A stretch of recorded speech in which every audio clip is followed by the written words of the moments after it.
What's up, everybody? Welcome to another episode of Jamming with J Money, man. We here. It's Tuesday. We only got 2 days, 2 games, but we still ready to get to some money. Might throw out some college basketball picks, man. But we got to recap yesterday, man. How was your day? How was you guys yesterday, Jordan? I know you went to the game. Did you enjoy the game? Yeah, no, game was great. Ended up two out of three on the plays that I had for the show. Ended up hitting my Jaren Jackson prop easily. That dude could not miss last night from three. But then, of course, at halftime, a buddy of mine and I thought John Morant was going to be out of the game, and we thought, well, I mean, let's pile on the Pacers live line here at 13 and a half, and it was still looking good, even though he came back in the game, and of course like a 7-0 run to end the game after they pulled the starters. Last second three from Marco Guduric, and boom, backdoor cover on that line. So that kind of put a little sour note on what otherwise was a pretty good day for me yesterday, but ended up losing just because went a little too heavy on that play and got a little too confident there after a few beers there at the stadium. So, but otherwise, no, pretty solid day other than that, though. So I guess I just wiped the slate clean and maybe stop drinking too much and putting in live lines at the stadium. But how'd you guys do? What about you, Junior? I had a good day yesterday. I hit, excuse me, my only two plays. I had that three-team parlay: Heat minus 600, Celtics minus 270, and Lakers minus 200. That was the Celtics game was a little bit closer than it needed to be. Buddy Hield went nuts, scored 41 points. The other two games are pretty easy, and then I hit the Raptors money line. Like I was saying yesterday, if I could get the Raptors as dogs at home, I'm taking that all day. I don't care who they're playing. Maybe I might, if they're a dog against maybe the Lakers and the Clippers, I might stay away. But against most other teams, if the Raptors are a dog, I'm all over that. So I'm glad I hit that. I know Jay had the opposite way, and that play looked pretty good for a while. Joel Embiid, I don't know what the hell happened to him in that game, but I'll let Jay take that. I figure we're going to recap a lot of the games yesterday since it's such a short card because there were actually some pretty good games yesterday, and I feel like I learned a lot watching a lot of those games after the fact, watching some of them this morning. What's up? What's up with you, Jay? Yeah, overall it was a little plus day for me yesterday. I think it yesterday is crazy because it felt like early on it felt like I was going it felt like a sweep type of day. You know what I'm saying? Before any of the games even started, I just felt good about all of my selections. I had a couple of parlays, both of those hit. I gave the one out on the show with the Heat first half money line. Didn't even need to take. I could have took the points with that one, but still, just say play first Heat first half money line. Like Junior said, there was a sweat on the Celtics in the money line when they got down. They were down by like 8, 9 points at one point. I was like, damn, boy, they gonna bullshit or what? Then I had the Bucks, and they got down as well. They needed that huge 42-point third quarter to come back and beat the Jazz. The Jazz were on them as well by up by 10 points, and I was like, damn, man, are the Bucks really gonna do this? Are they gonna lose this revenge game with no Gobert? But they came back and got it done. And then the other parlay, a late one that I added, I did add the Pacers with the money line on there. With a buddy of mine told me that he liked the Pacers minus 9.5. I wasn't one to lay it, so I was like, I'll add the money line on my parlay, and so they added a little extra. There was a plus 184 parlay, and the one I gave out on the show was plus 139. So cash both of those. End up losing with the Cavs. I mean, you could say a bad beat, but I don't really make excuses. I mean, the Cavs, they had their chances down the road. Obviously, with no Kevin Love, I still think they played a good game. I leaned to the under nail, and I didn't end up taking it. That one ended up barely. I mean, it looked like it was going to overtime there. Then Dinwiddie hit that shot with 1.8 seconds. So Cavs were still in it down to the second there. I still feel like we should have cashed them, but hey, on the final score is the only thing that matters, man. The Magic, they were looking. I didn't take the Magic or the Detroit on their game. It's just one a good game. And the Magic were playing really good in that first half, and then in the second half they just totally fell apart. Only scored 33 points in the second half. The Pistons defense locked down in Nelwyn. The Pacers, like I say, my buddy cashed the minus 9.5 on Nelwyn. Like Jordan was talking about, I did hop on the Pacers in the second half minus the three. Obviously with John Morant getting help to the locker room, they went back there and shot him up with some man had to. You get help to the locker room like that, and then you end up coming back to playing the game like nothing wrong with you.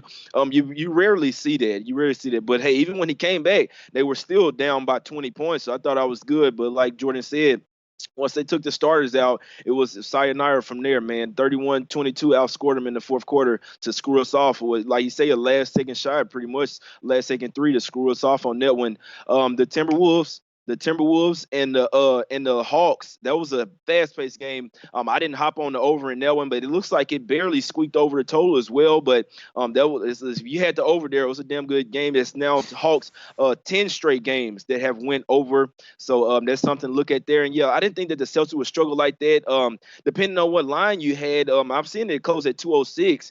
It barely went under the total. Celtics barely won that game. It was a nice play by you, Jordan, hopping on the Kings. There was a real sharp play. Like I say, the Heat had no problems whatsoever with the Hornets. I told you guys they were going to come out early. They cashed the first quarter, the first half, and the full game. So there was a little trifecta there.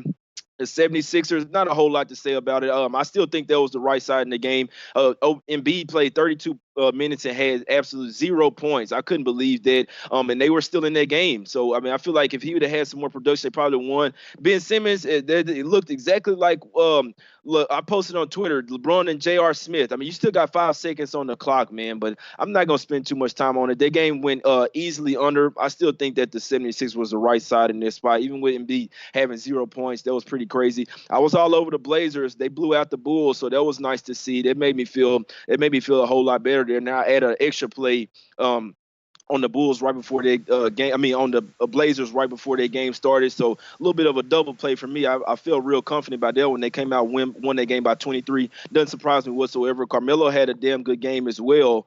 I mean, Dame Lillard, C.J. McCollum. I had a feeling there's no way in hell that they was losing that game against the Bulls in a must-win spot.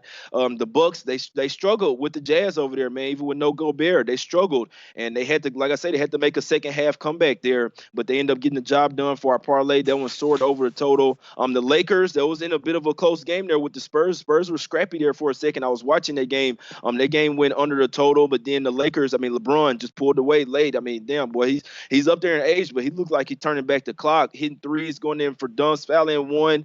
They couldn't stop him late in that game. LeBron won that game himself, because if it wasn't for that, I think LaMarcus Aldridge was balling out. I know we talk about him getting up there in age. Hey, he had them Brady Levens on last night. That boy was balling. You know what I'm saying? We got to give him some credit. And OKC came all the way back. This was a game I was watching as well. The Warriors was on their ass in that first half. You know what I'm saying? They was leading the game. Had got up by 14 points in the third quarter, and then OKC make a late run. I turned that game off. I went to sleep, and then when I turned it off, that's when it seemed like OKC started to make their run. So that's what I got to say on the recap yesterday. Anything you guys want to add? We got a little bit of extra time to recap up today, Jordan.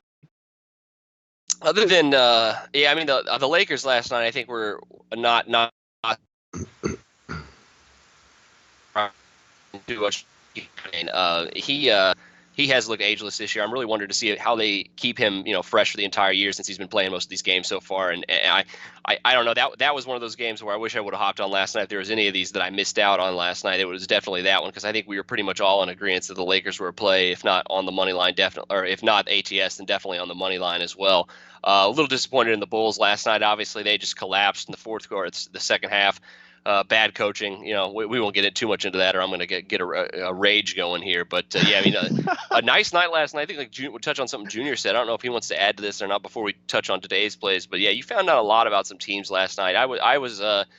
I think this Kings team, when they get healthy, is going to be pretty dangerous. They're going to be a covering machine when people are undervaluing him once they're completely healthy. Because if they can go into Boston and cover on the third game in 4 nights like that, I would be shocked to see them collapse once they get everybody back and healthy and everything. So they were a team that I was really impressed by last night. A little disappointed in Orlando. I thought they would have came to play. I think we were kind of all in agreement on them, that they would have been a pretty good play last night. They ended up not being. So obviously the formula is not 100% with us and all in agreement. But yeah, I mean, good night last night. Found out a lot of stuff. I think Utah is strong. Obviously, even without Gobert, that was a bit of a surprise. And Golden State staying scrappy. I mean, there continue some of these trends that we've been seeing, and maybe we'll be able to make a little money off of them as we get a little bit further into the year.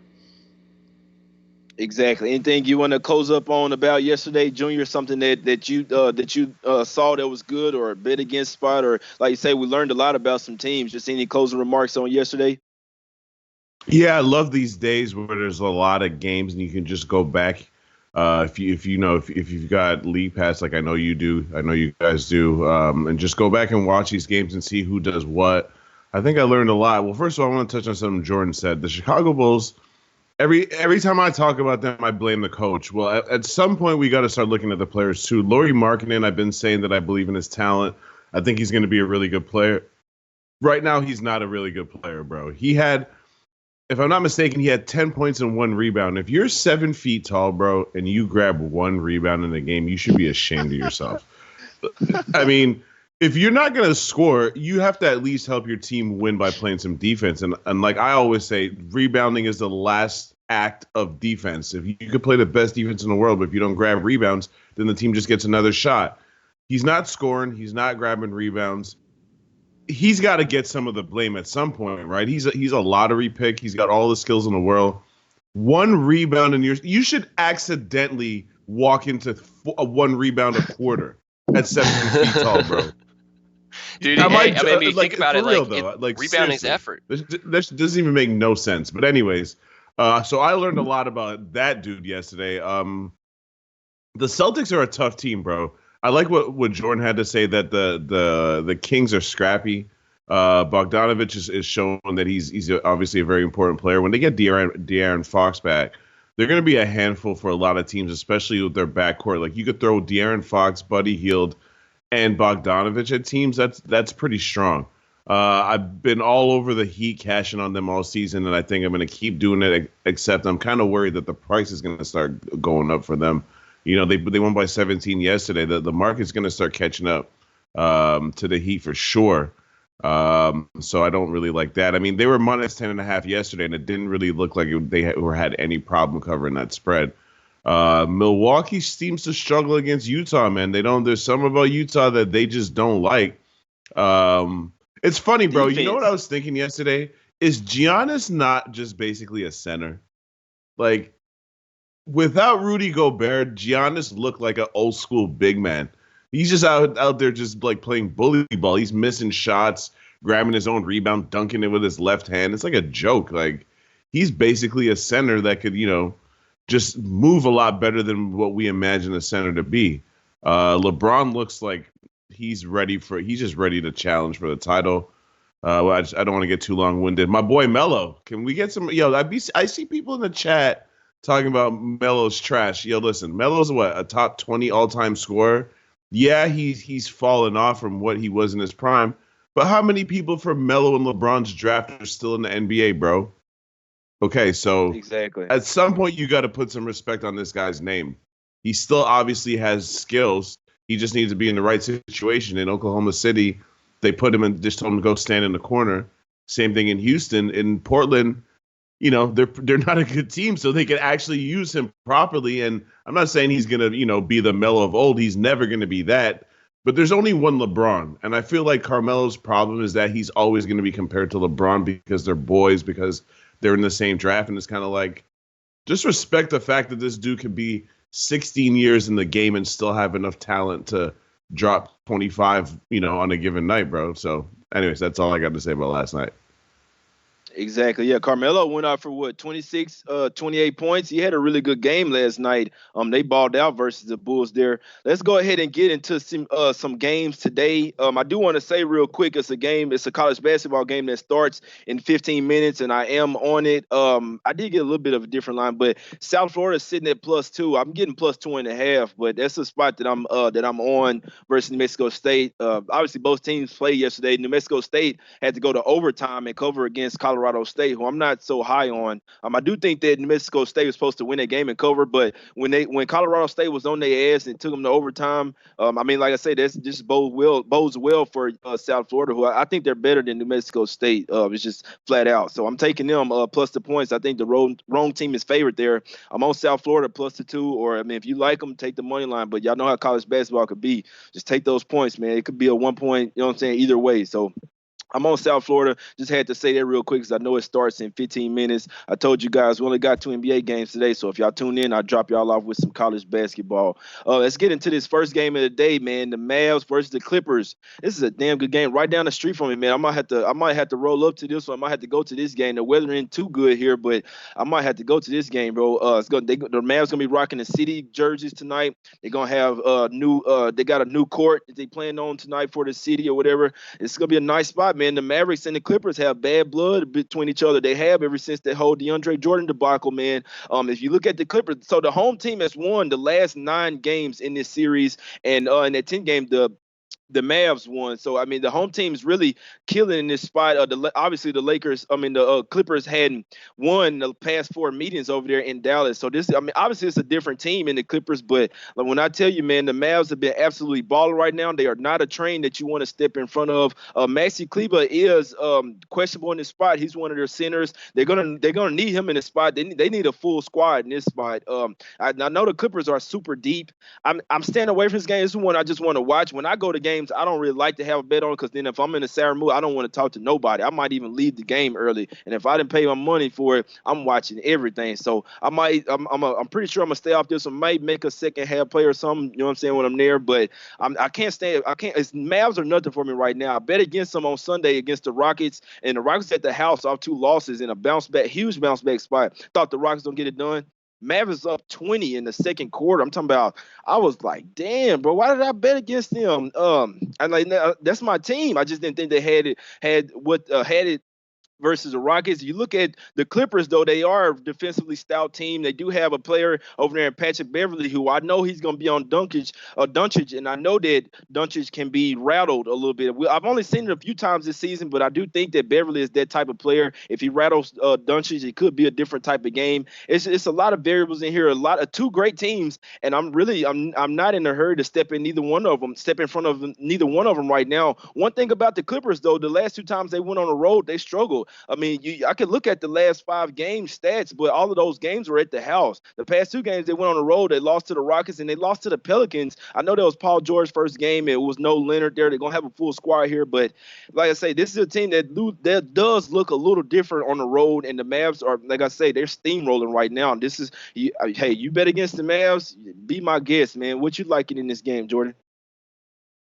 Yeah, I want to touch on a couple things you said real quick. The Clippers have been absolutely atrocious on the road this year, but they've only played 5 road games, and I don't think they've had a fully healthy squad for any of those 5. A couple of them were real early, and then, like you said, one of them was with Leonard was missing, and then PG was out for the other ones while Leonard was in. So, it's going to be interesting tonight to see if the Clippers defense travels. I think that's going to be the key to tonight. I got 2 official plays on this game, my only 2 of the day for the NBA. I got the under in the first half at 117. It's ticked down to 116 now. I think I still like it there, but that makes me feel a little bit better about grabbing it early. And I got the Mavs on the money line just because I think that like you said, the Clippers have not shown much on the road this year. And if their defense and or their offense isn't engaged here in the first half, I think the Mavericks have the firepower to absolutely roll them out of the building here in the first half. I don't think that's going to happen per se, but I think there is a small chance just because of the Clippers have not really been able to find their shots.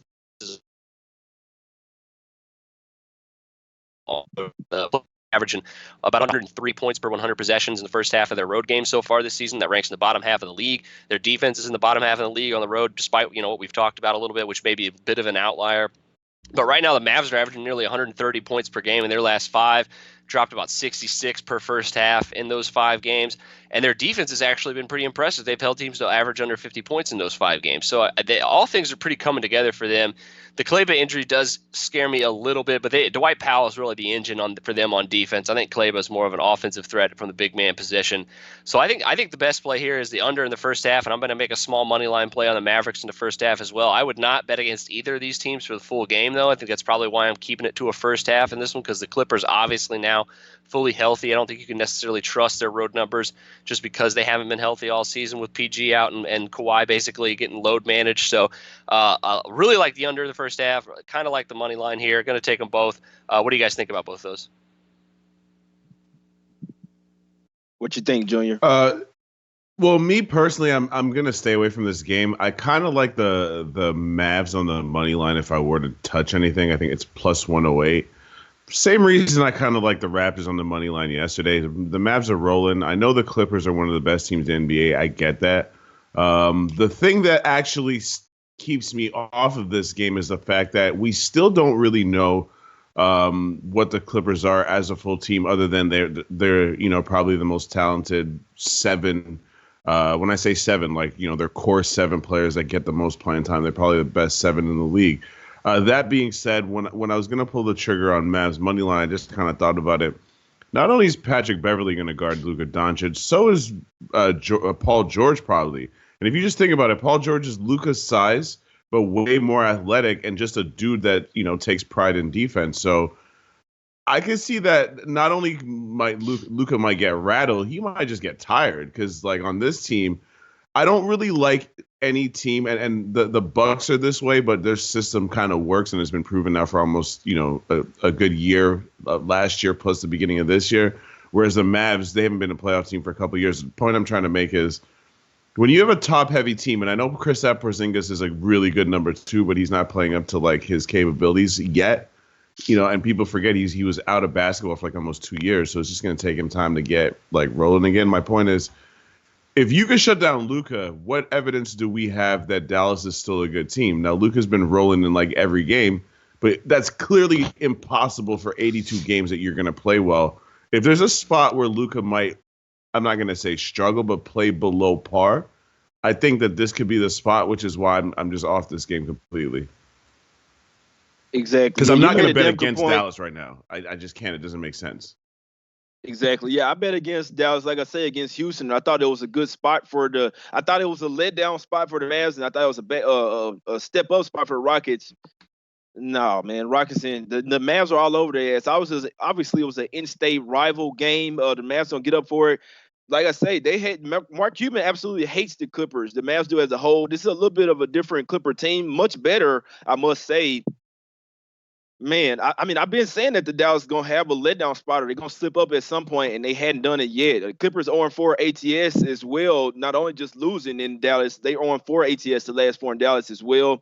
The Mavs have been scoring so many damn points, man. I mean, you would like to think this would be like a playoff intensity game. If Paul George or Beverly is on Doncic, I think it's going to be more of a defensive game. Obviously, if you slow him down, the rest of the team will slow down as well. It's a pretty tough spot, man. I must say, fantastic game for me to watch. It's just, me personally, I don't like forcing bets. I told you guys on Twitter, hey, this might be a NCAA, this might be a college basketball day for me today, man. I just don't like forcing bets. Like you can always bet something in play if you see something, or my whole thing is the foul situation. We know how Beverly plays. If he gets in early foul trouble, it'll be a big deal. Or I mean, if Luka gets in early foul trouble, it can make a big difference. These are one of those games where early before the game, I'm staying off. I'm just going to in-play and see how the game's going, see how the pace is going. A lot of these games where you see 2 top teams, like in the Western Conference or Eastern Conference, it'll be somewhat like a playoff caliber matchup, and they like to slow the ball down, play methodical basketball. So we'll see if defense is high intensity. The Mavs have actually been picking up their defense as well. The way that they locked up the Rockets there, man, really showed me something. I know the last 4 games have went over, but they pushed the only reason why that game went over versus the Rockets is because the Mavs just scored so many points. The Rockets had to keep up. But you go and put up 137 versus the Rockets, who've been playing one of the better defensive teams in the league right now. I mean, the last 3 games, 137, 143, 142 for the Mavs.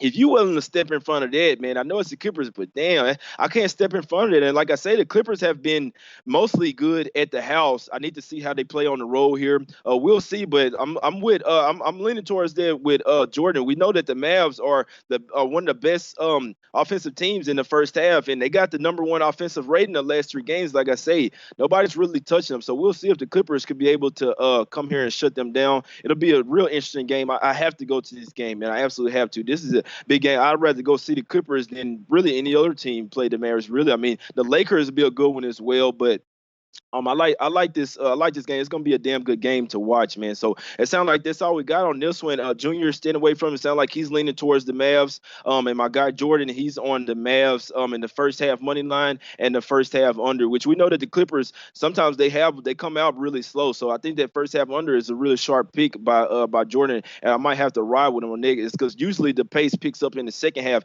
in Clippers games, but Mavs, they like to run and gun in the first half, man. So right now it's to stay away from it, but I'll let you guys know if I take something on or if it's a damn good in-play or second half spot, man. We'll see. Let's get into this next game, man. The Washington Wizards versus the Denver Nuggets here. We got the Nuggets laying double digits. I saw it dip down to 9.5 earlier. Then now it seems like it's back up to 10.5. We know that the Wizards are one of the best offensive teams as far as efficiency goes, because obviously they score a lot of points and go fast-paced, but they're one of the worst defensive team. So you have a team that goes really the home team here, the Nuggets go really slow. They play really good defense, not really an offensive guru really, but I mean they can play some offense. They'll run up and down the court with you if you want to. But I can't tell you that Suns game scared me. You didn't have any Rubio in that game, no Baines, and you let them pretty much take you down to the wire. I mean, they outscored them by 10 that fourth quarter, but before that, the Suns were on them. And I'm like, damn, if the Suns could do that, what you think the Wizards going to do to it? I wouldn't be a bit surprised to see the Wizards be able to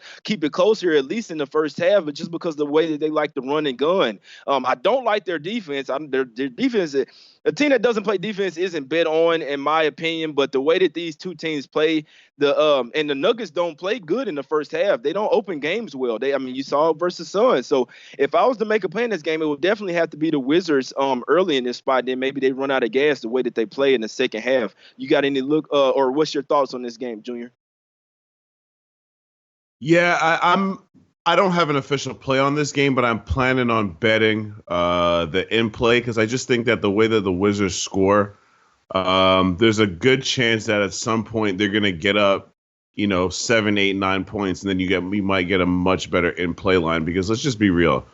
Even though Denver can blow out just about any team, especially at home, because scoring is such a problem for them, I can't lay double digits with a team that just struggles to score on any given night. They're 25th in the league in points per game, but they're number one in defensive points per game. So that being said, the reason why I still wouldn't lay the points with them is if you look at Washington, Washington played at Boston and scored like 130 something. They played at Orlando and scored like 120 something. So they can score points against very good defensive teams. I'm sorry, I'm just trying to pull up those games because I don't want to make up these scores here. So yeah, at Boston they scored 133, and at Orlando they scored 121. If they score 120 points against Denver, Denver's not covering that spread. Because for Denver to score 130 points in a game, that you have to have every single thing go right for this team. Now, if the counter argument to that would be Washington probably plays the worst defense in the league, so if Denver's going to score 130, it's going to be possible. They did score 130 at Memphis, but other than that, bro, they haven't even come close to scoring 120 in any game. So I just don't feel like they can allow Washington to get up and down like the way they want to. They're gonna have to play at the pace that they like, which is super extra slow. They play at the second slowest pace in the league, and that works for them. Even though you would think a team that plays at altitude might want to make teams run and gun, Denver basically is like walking the ball up the court. So I'm just waiting for Washington to go on their little run during the game, which is kind of inevitable, and then try to catch a better price on Denver in the live play.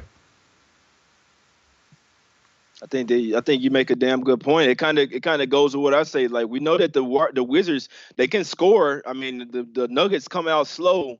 It's a good chance they could be that the Nuggets could be down early in this game, and you get much better number in this if you like the Nuggets. But I can't say if I had a free bet on the full game side, man, I had to take the points just with the way the Wizards score. If you look at the last 5 meetings, the road team has won the past 5 meetings. So, the Wizards have won their past 3 games in Denver. They know how to play over there. I know it's a little bit of a different team, but still, the last time they was in Denver, they won 95-90. The time before that, 109-104, and the time before that, 123-113. So the last 3 times they visit over there, they won. That's something to check out there. It looks like the Wizards know how to play in that high altitude over there. So if I had a free play on this one, and I might get there, it would be the Wizards here plus the 10 plus 10.5 on the full game. What you looking at, Jordan?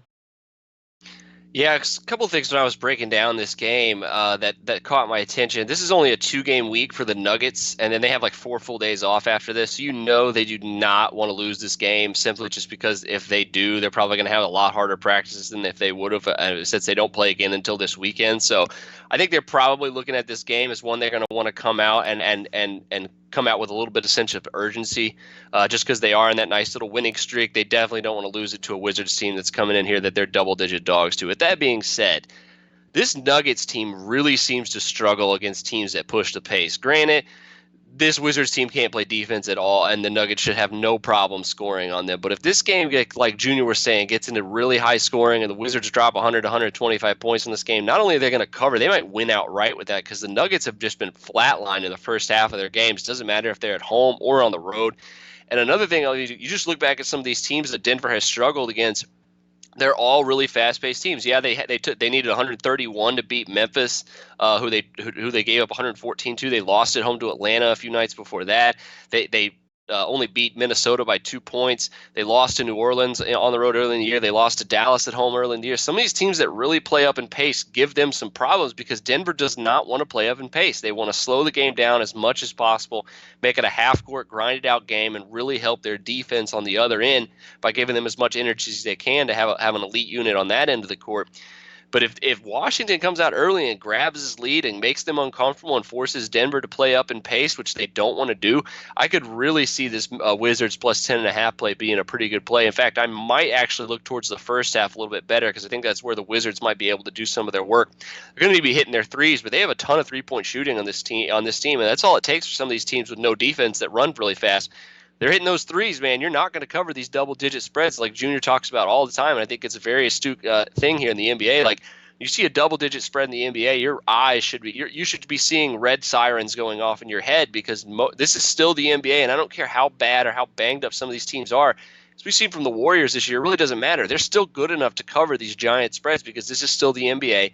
Everybody is basically NBA talent, maybe into the bench NBA talent. That's still a lot better than a lot of people I think give them credit for. So the same thing with this Wizards team. It's been undervalued all year. They have a certified all-star in Bradley Beal. They have some other really nice pieces. I think Isaiah Thomas is that veteran presence has really helped them since his insertion into the starting lineup. I'm really having to hold myself back off from convincing myself that the Wizards are a good play here. I still may get there, but I'm with you guys, man. I'm really questioning the Nuggets' ability to play against some of these teams, especially a team like the Wizards. That's really not a great matchup for them. Exactly. Yep. That's exactly how I feel. Like you say, Jordan, in that first half, man, it could be a sneaky play for the Wizards there, man. The Nuggets always come out slow, really, no matter who they're playing. If the Suns could do it, I think that the Wizards could do it. They're coming off a loss as well. They are traveling cross country, but like I say, they went the last 3 times they played in Denver. They win and won. I don't think that they'll win this game, but the way that they do run and gun, in theory, they should run out of gas here in the second half. But the first half, they could have a lot of success in that first quarter. In the first half, I might end up hopping on that, man. I think we all just kind of talked ourselves into that in the Wizards early in this spot. But like my guy Junior said, hey, damn good spot for some in play. I might look at a halftime, full-time prop on this one as well. Maybe the Wizards had a lead at the halftime, and then the Nuggets come back and win the game. I'm sure we should be able to get some nice plus money on that one, man. Or I know the Wizards on the first half is like a plus 225 if you like them on the money line as well. I think it could be a sneaky play, man, with the way that the Nuggets like to slow this game down, man. So we'll see, man. Let's see. Let me look at this. My bad, y'all. I'm looking at this South Florida game, man. This started off 7-5. So we'll see, man. We'll see. I'll give you guys a rundown. That's only 2 games we got, man. So that's it. We finna go ahead and get out of here. I'll give you guys a rundown of what I got written down. A lot of them I hadn't made officially bets yet because I'm just waiting as the time goes by. So this is what I got written down. So Seattle, that one already went off. I am looking at Portland State, and that one, it looks like it's up to 6 now. I'm looking at Brown minus 1.5. I'm looking at Wisconsin minus the 5. I did already bet South Alabama minus the 1.5. I like Wichita State minus 3. Talk with my guy Maxwell Smart on that one. He likes it as well. I got Utah Valley circled as well. I hadn't bet that one yet. You guys know about South Florida. That one already started. Me and Max were talking about the St. Bunnies. I'm not sure if I'm going to hop on it. It is a play that we like, though, but I hadn't hopped on it yet. I'm looking at TCU, Belmont, and I did bet UNLV minus 13.5 over Jackson State at the house tonight. UNLV should go in there and handle them boys. The 2 that I have bet already are South Alabama and UNLV, and you guys know about South Florida already. So those are my college basketball picks, man. It's about 10 games you guys got right there to choose from, man. Like I say, the ones that I have already bet are South Alabama and UNLV. Let's get some cash tonight, man. Anything you want to close out on, Junior? Yeah, follow J Money for them money picks, bro. I'm going to be telling you in NCAA tonight, bro. Let's get it. Let's get it. Let's get it. What you like? Anything you want to close out on, Jordan? Oh man, if we're gonna make a college pick, y'all are gonna get me to have to fire in one real quick on Murray State -7.5 over Weber State. That game's just getting ready to start. I don't know though. I might just let it ride and live bet that one here. Somewhat now that we get off the show, I can go watch it here in a little bit. But no college plays for me tonight. I might tell you on some of those though. That couple of those, that Wichita State one might be actually really really good one. That one's been steaming upward a lot, so that one's definitely one I'm interested on as well. So yeah, but nothing really. Just follow us on Twitter. Best of luck to everybody out there tonight, and go get that money. Exactly. Yeah, and Wichita State, yeah, I had to get 3.5 on that one. It was looking like it said 3, but like Jordan said, that one been getting steam, man. I think that's the right side. South Carolina isn't very good this year, and Wichita State should be able to get it done in this spot. That's one I like. I was looking at that Murray State too, Jordan. I know I took them yesterday, a little small play, and they didn't do me well. But I was looking at them again today. Weber State is not very good whatsoever. So, but it looked like that one already started, right, Jordan? I think we missed out on that one. Yeah, it looks like it just tipped. Yeah. Yeah, it's all good, man. Y'all know it. So hey, we'll be back tomorrow. Obviously, no show on Thursday. No, there won't be any NBA games. So hey, if you guys, hey, I'll come on, but shit, it ain't gonna be nothing to talk about. No, I'm messing with you, man. I am not available on Thursday. I will be chilling with my family, eating good, probably a little drinking, all that, man. But y'all know what's up. We appreciate you guys for tuning in to Jamming with J Money. Only 2 games today, and we still had 200 some people in here watch. So we just appreciate the love, the dedication, and the support from you guys watching every day. Like I say, times before we only had 2 games. It's only like 100 people watching. We had up almost 230 today, so we appreciate it. Y'all guys hit the like button. If you didn't catch the college plays, hey, go back and rewind, man. I gave out about 10 leans, 3 official plays that I'm already on. So let's get some cash today, man. Let's keep it rolling.